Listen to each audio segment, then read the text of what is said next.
تلبية لطلبك ولطاعتك يا أبا الغضب. أين أنت يا أبا الغضب؟ وكيف اختفيت من أمامي بهذه السرعة العجيبة؟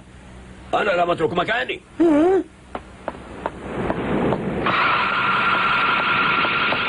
يا أبا الغضب،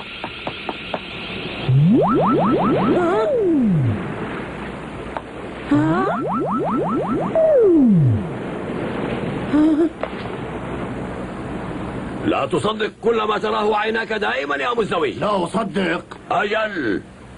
هل تريد أن تقول لي بأني شاهدت أشباحا لك قبل قليل؟ بل شاهدتني لكنك لم تعلم أيهم أنا. قل لي الآن يا مزدوي، هل يوجد فرق بينك وبين هؤلاء النسخ عنك؟ لماذا عرضتني لهذه التجربة القاسية؟ هل أنت غاضب وغير راض عني؟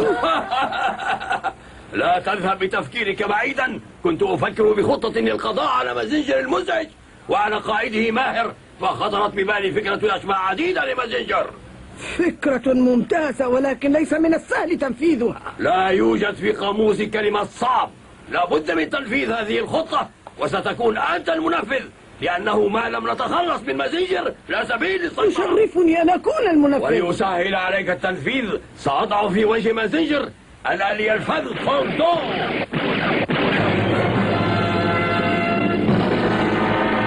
تستطيع يا مزدوج أن تأخذ معك خادم الأمين الآلي كوندون ليساعدك. أعدك هذه المرة بأن ننتصر على مازنجر ونحطمه.